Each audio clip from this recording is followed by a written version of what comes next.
Ladies and gentlemen, boys and girls, I just remodeled the kitchen of my 65-year-old house. You'll never guess what I found.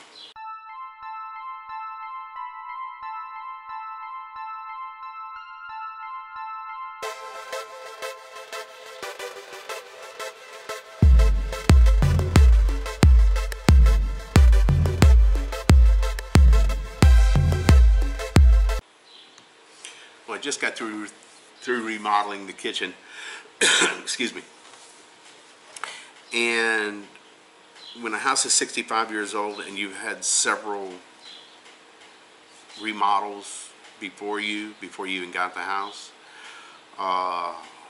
it's like an onion.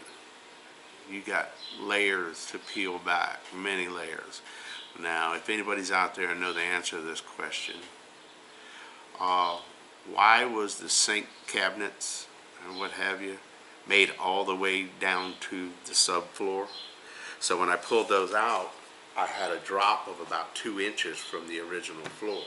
But now the original floor had 3 layers of linoleum and 1 layer of 1/4-inch plywood over it.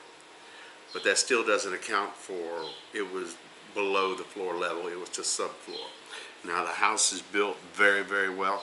It is a tongue and groove, and it's tongue and groove on the floor and the walls, but it's on a diagonal. They're on 45s. So whenever I went to do the kitchen and I did the squaring and the measuring and everything was square and level. I was shocked. But with a house built like that, it's almost impossible, I would think, to knock it out of square. But you had to have it in square to begin with. Under the sink, we always found that there was some kind of smell, musty, damp. Never could figure out why, so we tore all that out. I tore all the sheetrock out of the back wall because I wanted to change all that and I want to put insulation in the house. Well, the previous renovators, don't know who they are, but I certainly wouldn't let them renovate anything of mine. They ran a new sink vent that went up under the house in PVC and went up the side of the house, which is fine. But the one that went through the roof down to the original, I would say original, or one of the original, was galvanized, and they never took it out, and they never blocked it up there. So every time it would rain, it would come in behind the sheetrock, and they just sheetrocked right over it. They didn't care or anything like that. So I took all that out. Even when I went up to the top where the old lead skirting and what have you, flashing, they would bend it over the vent pipe so the water would go in down through there. It wouldn't, go into the roof. Well, they didn't even do that. They bent it over into the pipe and said, what the heck? So the rain was coming in, but more than likely it would follow the pipe down behind the wall where it's at. But that was just some of the things that we ran into. And some more issues, but nothing more worse than that. The ceiling tile is a New Orleans style 1 foot by 1 foot ceiling squares, which that's a lost art putting those in because I caught the devil doing it. The only place I could find a box of 32 was in Connecticut. So you figure you could get them down here because I don't live far from New Orleans, but we couldn't get them. So, but that's it on the house. It came out good. We bought everything, the unfinished cabinets and what have you, from Home Depot, the countertop and everything, and a bucket and a hot plate would be better than what we had. Not really. It was a nice kitchen, but I didn't like it. I didn't like the colors. I didn't like the cabinets were old and flimsily put up. Now the ones I bought from Home Depot, I'm not going to say they're better than having somebody come in and build them, but they are what they are, and they are a affordable alternative to that. So the front wood, the facial wood on and the doors, that wood is so hard.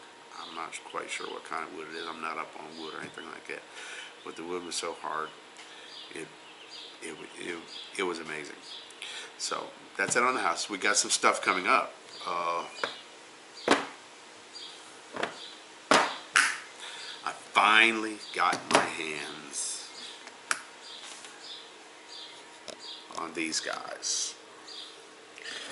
These are headway batteries, and they're a lithium iron phosphate life battery.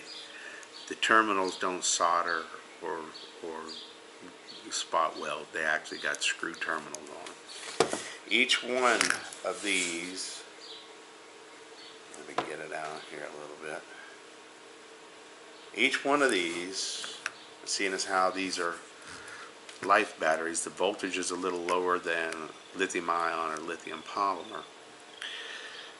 The voltage on them is 3.2 volts, so it will take 4 to make a battery. Each one of these is 8 amp hours at 25 C. Now you do the math, 8 amp hours or 8,000 milliamp hours, 8 times 25 C discharge gives you 200 amps. Each one of these batteries are good for 200 amps.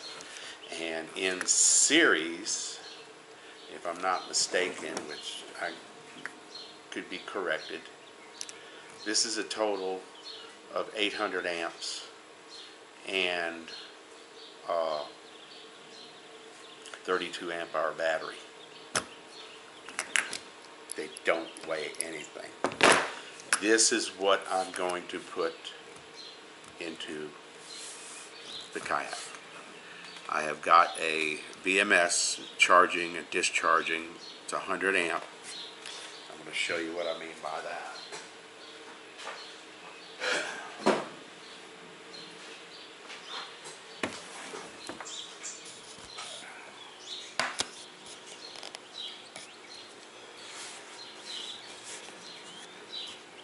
This is a BMS, but this is for lithium ion.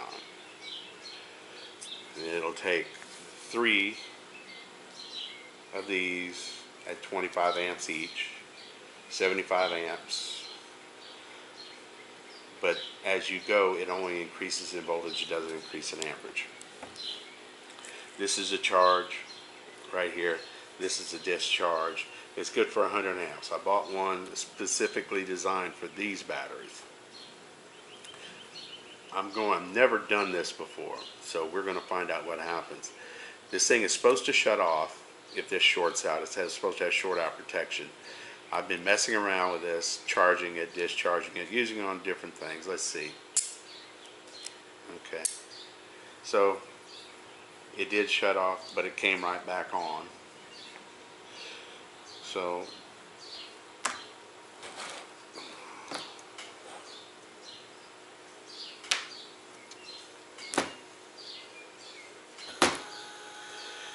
torquey little suckers.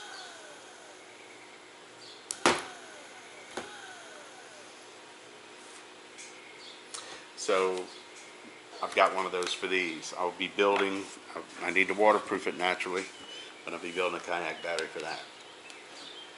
This is the new motor for the lawnmower.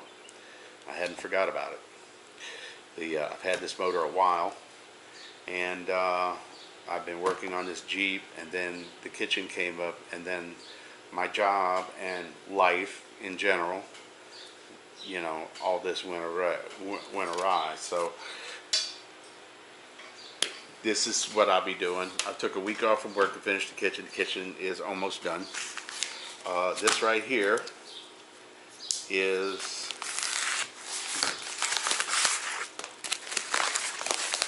a brand new chain for the lawnmower, because that one was cut to a specific length, and for what these things cost, you know, no big deal.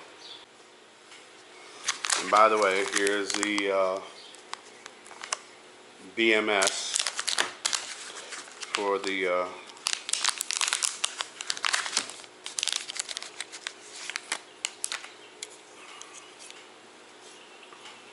life batteries. It's 100 amp. You will have an extra set of leads that you won't have on this one because it takes 4 batteries to make 12 volts. So this will be on there. I got some new props for my kayak. These I want to try because I'm not going to run them other ones. Those ones are just too big. And I'm got to get out this year. There's some places I want to go, and these are the ones I'm going to run. And my battery crapped out on me last year. Never really had the chance to go because of life and stuff like that and other projects and what have you. These are counter rotators too, as you can see. And I think these will be the proper. They're 442, which they got a diameter of 42 millimeters with a pitch ratio of 1.4 pitch ratio.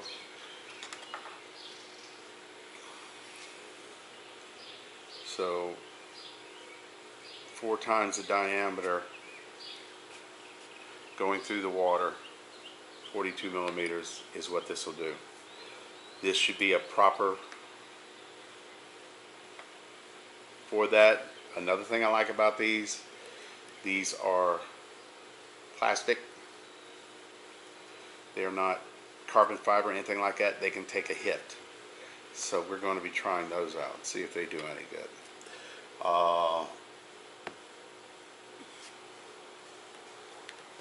The motors on the kayak, I've got bushing style motors, which that makes me mad, the 774s, because now they're making ball bearing motors. I'm probably going to swap those out, the ball bearing motors, because that's going to be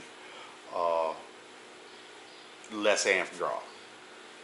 So we're going to get busy first on the lawnmower. I want to get it done, get it working, because as you can see, it's looking nice out there. The weather's finally gotten a little decent. We've had some bad weather down here. So, but that's in a nutshell, guys. Y'all have a good day. Thank you, subscribers, for subscribing. You subscribers rock, I'm telling you. I would have never thought that I would have had as many as I do. From some of the kind of the crazy stuff I do. But I got a lot of really cool stuff coming up and a lot of really cool ideas. So this is one, the lawnmower is the other. So y'all have a good day.